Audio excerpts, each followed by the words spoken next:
Welcome to the deep dive. Today we're plunging into something that really seems like a paradox. You've got this serene Himalayan kingdom, Bhutan, right? Famous for prioritizing happiness over wealth. And yet they're making some pretty significant moves, quietly, but definitely making moves in the world of crypto, which is, fast-paced, often seen as disruptive.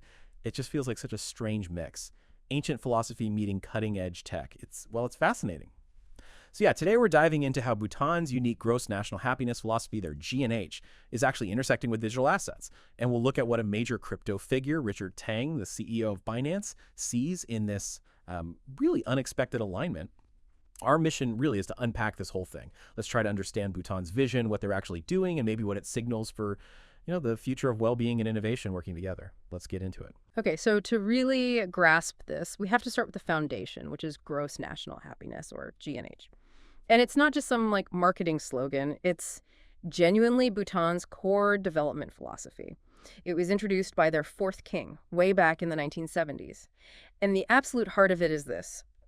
GNH explicitly prioritizes collective happiness, overall well-being, way above just traditional economic growth like GDP. It's just a completely different way of looking at national progress. And it's so deeply woven into everything they do, isn't it? I think the G&H Center Bhutan calls it a sustainable approach to development. Mm. That phrase itself really sets the tone for, well, pretty much everything. Policy, daily life. Exactly. It seeks this balance between material and non-material values. It's built on the conviction that fundamentally humans want to search for happiness. So things like emotional well-being, spiritual health, the environment, they aren't just add-ons. They're integral to how the country operates, how decisions get made. Okay, so that brings us to the core question then. Given crypto's reputation, high-paced, sometimes really speculative, how on earth could that possibly align with principles that are so grounded, so holistic? It really does feel like, oil and water sometimes. And that tension you just pointed out, that's exactly what seems to have caught the attention of people like Richard Teng, the Binance CEO. He actually went to Bhutan, saw it firsthand, and his perspective on this whole alignment is pretty interesting. Yeah, his direct quote is quite something. He basically said the values are fundamentally the same, his argument. Crypto is about financial freedom and financial inclusion. That's his core point. And he went on to explain that, saying crypto solves a lot of problems, and I quote, "Ultimately, it brings up the well-being of a person." So the logic there is by empowering people financially, especially, people who are maybe left out by traditional banks, crypto can actually contribute to happiness. It's framed as being about access, opportunity, not just speculation. Did he give specific examples? Because financial independence can mean different things. What did he see on the ground?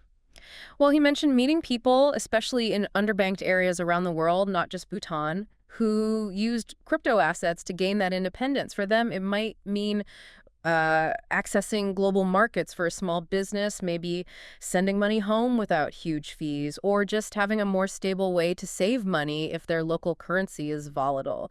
It's about, plugging into the global economy when maybe banks haven't let them. And that, you can imagine, reduces stress, opens doors. Yeah, that makes sense. Okay, so from Bhutan's perspective, the leadership there, what's their take? Did Teng comment on that? He did. He noted the people here, His Majesty and the Kingdom of Bhutan, are believers in innovation. And he added that they believe crypto can actually uplift people's well-being and general happiness. So it's not just an outsider's view. It seems like there's some shared belief there. Absolutely. It seems their view is, look, if innovation, even crypto, can genuinely help our citizens' well-being and fits our bigger development goals, then let's explore it. And Teng also brought up the economic side. He projected that adopting crypto could lead to more foreign investments flowing into the country, which, he argued, would then help maintain those high happiness levels. It's kind of an interesting mix of economic strategy and their core G&H philosophy. It's definitely a compelling argument from Teng. But, for a lot of people, crypto still screams volatility risk, speculation. How does a country like Bhutan, so focused on stability and collective well-being through G&H, square that circle? How do they manage those tensions? That's the critical point, isn't it? While Teng is highlighting the freedom aspect, Bhutan's own strategy doesn't seem to be about encouraging everyone to become, day traders. It seems more focused on the underlying technology, the blockchain, and how that can help systemically. Things like using crypto as a national reserve asset that's about stability, or using it for efficient, transparent payments. The focus seems less on individual speculation and more on tools for the collective good, which, fits much better with the G&H ideas of balance and sustainability. And like you said earlier, they're not just talking the talk, they're actually doing things. The government, under the king, Jigme Khazar Namgyal Wangchuk, has actively embraced digital assets. It's part of their development plan. Right. And we've seen some concrete projects, Yeah. like the hydro-powered Bitcoin mining. That's fascinating in itself, using their clean energy surplus. Perfectly fits the G&H environmental pillar. Okay. And they're also setting up a crypto reserve. Yeah, that reserve is a big deal.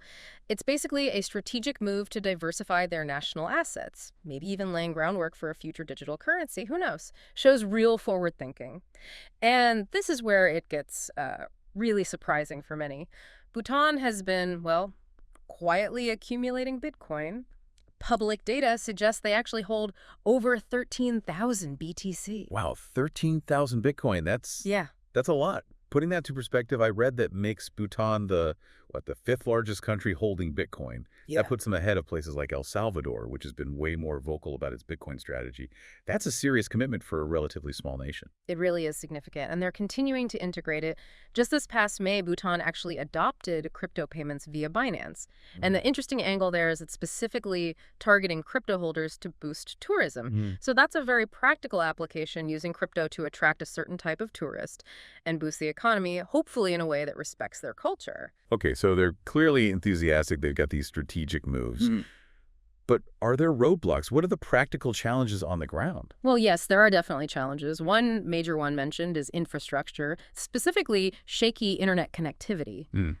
For widespread local adoption of crypto payments or other applications, you need reliable internet. That can be a hurdle, especially in more remote areas. Right, a reminder that even the most innovative plans bump up against real-world basics.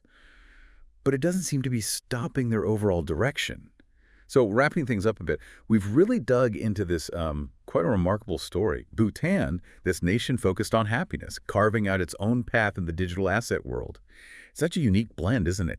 Ancient philosophy, cutting-edge tech, somehow working together. It really is compelling when you think about the bigger picture, this connection, maybe unexpected, between a philosophy of well-being and, the frontier of finance tech. It kind of challenges the standard idea that economic growth, GDP, is the only or the best way to measure success for a nation. It suggests, well, maybe there are other paths. Exactly. And it leaves you wondering, doesn't it?